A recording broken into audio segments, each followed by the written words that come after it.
আসসালামু আলাইকুম।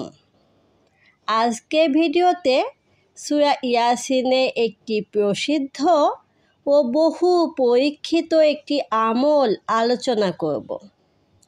আল্লাহ তাআলার ওলিগণ এই আমল করতেন। বুজুর্গগণদের কাছে অত্যন্ত প্রসিদ্ধ এই আমল। এটি অত্যন্ত পরীক্ষিত আমল। এই আমলটি আপনারা যে কোনো নেক হাজত বা প্রয়োজনের জন্য করতে পারবেন। ইনশাআল্লাহ আপনারা খুব ভালো ফলাফল পাবেন। সূরা ইয়াসিনে অনেক আমল আছে, তার মধ্যে এই আমলটি সবচেয়ে পাওয়ারফুল একটি ওজিফা। এই আমলটি যদি আপনি আল্লাহর প্রতি বিশ্বাস রেখে এবং অত্যন্ত মনোযোগ সহকারে করতে পারেন, তাহলে 7 দিনের মধ্যেই ভালো ফলাফল পাবেন। বুজুর্গগণদের মধ্যে এই আমলটি অনেক জনপ্রিয় ছিল। তাদের সামনে যদি কোনো প্রয়োজন দেখা দিত বা কোনো নেক হাজত পূরণের জন্য, তারা সবসময় এই আমলটি করত। 7 দিন এই আমলটি করা খুব ভালো।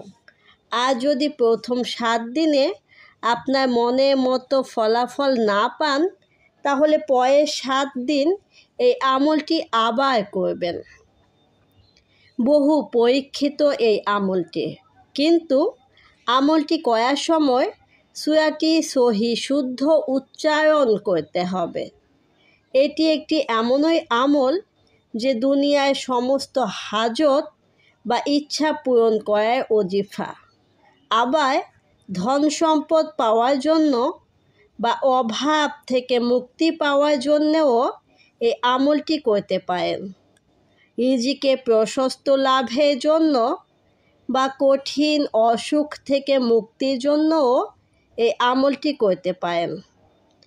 আপদ বিপদ বালা মুসিবত থেকে মুক্তির জন্য এই আমলটি অনেক ফলপ্রদ। সন্তান লাভ বা যে কোনো প্রয়োজনে এই আমলটি করবেন। 100% পরীক্ষিত এই আমল। এই আমলটি দুনিয়া ও আখিরাতে সকল প্রয়োজন পূরণ করে দেয়। এই আমল করার নিয়ম বলে দিচ্ছি। এই আমলটি যে কোনো নামাজে পড়েই করতে পারবেন, কিন্তু যে কোনো একটি নির্দিষ্ট সময়ে এই আমলটি করবেন, তাহলে দ্রুত ফলাফল পাবেন। বিশেষ করে এই আমলটি যদি ফজরের নামাজ বা তাহাজ্জুদ নামাজের পরে করেন, তাহলে সবচেয়ে বেশি ভালো হয়। এই আমলটি করার জন্য আপনি ফজর বা তাহাজ্জুদ যে নামাজের পরে করতে চান, সেই নামাজটি আগে আদায় করবেন। তারপর সেখানেই জায়নামাজে বসে কাবা শরীফের দিকে মুখ করে আপনার যে হাজত বা প্রয়োজনের জন্য আমলটি করবেন, তা মনে মনে স্মরণ করবেন। তারপর 3 বার দরুদ শরীফ পড়বেন। যে কোনো দরুদ পড়লেই হবে, কিন্তু দরুদে ইব্রাহিম পড়লে সবচেয়ে বেশি ভালো হয়। তারপর একবার বিসমিল্লাহির রহমানির রহিম পাঠ করে সূরা ইয়াসিন পড়া শুরু করবেন। এবং যখন মুবিন শব্দ আসে, আপনারা সকলেই জানেন সূরা ইয়াসিনে মুবিন শব্দটি 7 বার এসেছে। তাই যখনই মুবিন শব্দটি আসবে, তখনই থামতে হবে। তারপর আল্লাহ তাআলার পবিত্র গুণবাচক নাম 3টি, ইয়া আল্লাহু, ইয়া রহমানু, ইয়া রহিমু 7 বার পড়বেন। যেমন বিসমিল্লাহির রহমানির রহিম, ইয়া আল্লাহু, ইয়া রহমানু, ইয়া রহিমু 1 বার হলো। আবার ইয়া আল্লাহু, ইয়া রহমানু, ইয়া রহিমু 2 বার হলো। এইভাবে 7 বার পড়বেন।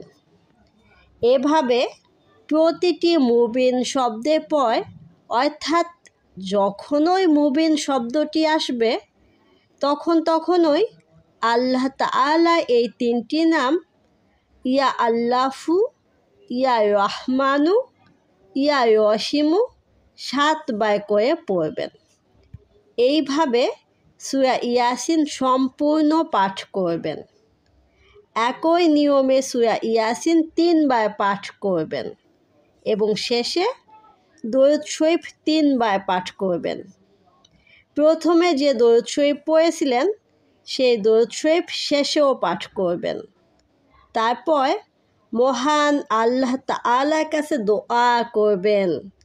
কান্না জড়িত কণ্ঠে অত্যন্ত বিনয়ের সহিত আপনার যা প্রয়োজন আল্লাহ তাআলার কাছে বলবেন এবং আল্লাহ তাআলার কাছে নাছর বান্দার মতো চাইবেন। এই আমলটি একটানা 7 দিন করবেন। 7 দিনের মধ্যে ইনশাআল্লাহ আপনার সকল হাজত বা প্রয়োজন পূরণ হয়ে যাবে। প্রিয় ভাই ও বোনেরা, আজকে ভিডিওটি এই পর্যন্তই। ভিডিওটি যদি ভালো লাগে তাহলে অবশ্যই চ্যানেলটি সাবস্ক্রাইব করবেন, লাইক দিবেন। আপনারা সবাই ভালো থাকবেন। আসসালামু আলাইকুম।